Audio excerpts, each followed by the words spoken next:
오늘의 말씀입니다. 오늘 본문은 로마서 2장 17절에서 29절까지의 말씀입니다. 오늘은 오늘의 말씀 100번째 날입니다. 오늘을 끝으로 당분간 오늘의 말씀은 멈추려고 합니다.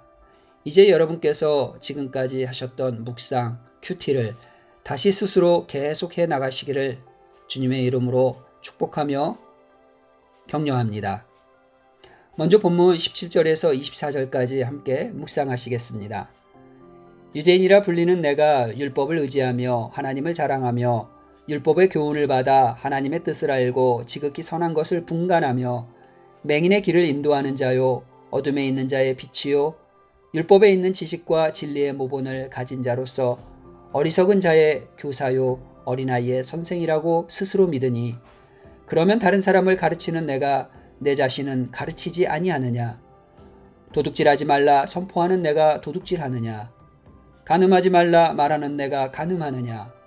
우상을 가진이 여기는 내가 신전 물건을 도둑질하느냐? 율법을 자랑하는 내가 율법을 범함으로 하나님을 욕되게 하느냐?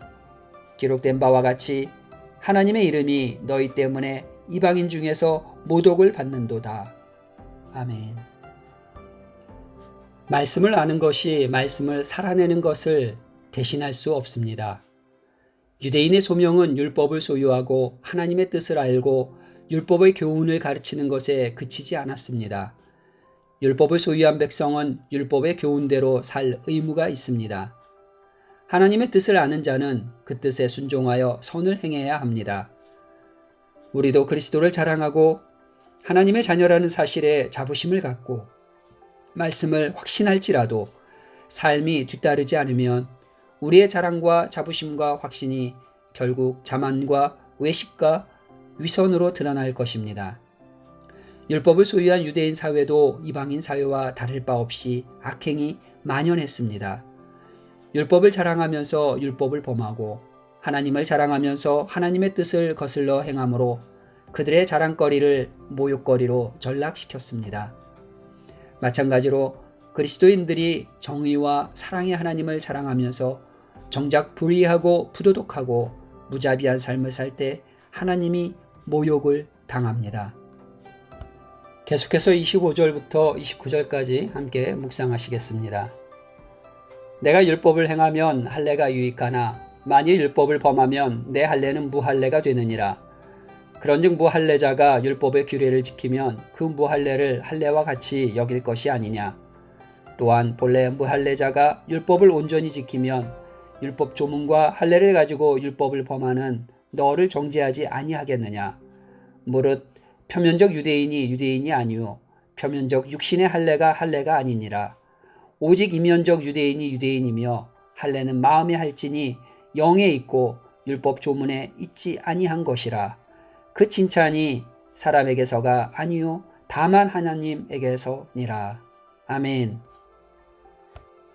몸의 할례가 언약 백성의 자격을 부여하지 않습니다. 할례는 이미 언약 백성이 되어 계명을 지킬 의무가 있는 자들에게 주신 표입니다. 따라서 계명을 지키지 않는 자들에게 할례는 무익합니다. 오히려 할례가 그들의 불순종에 대한 심판의 정당성을 지지하는 증거가 됩니다. 세례도 마찬가지입니다.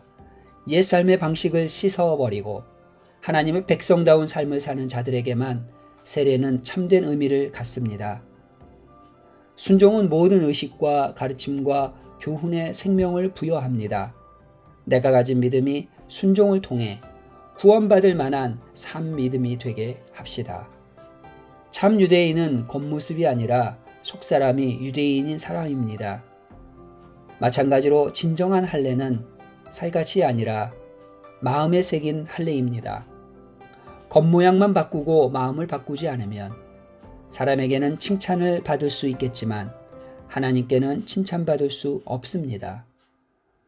종교성으로 보이는 곳만 치장하지 말고 순종하는 내면의 힘을 기르는데 마음을 쏟아 부어야 합니다. 함께 기도하시겠습니다. 헛된 자부심을 갖기보다 말과 행동이 일치하는 그리스도인이 되게 하옵소서. 성도의 착한 행실을 보고 주께로 돌아오는 자들이 많아져 아버지께 영광 돌리게 하옵소서. 예수님의 이름으로 기도드렸습니다. 아멘.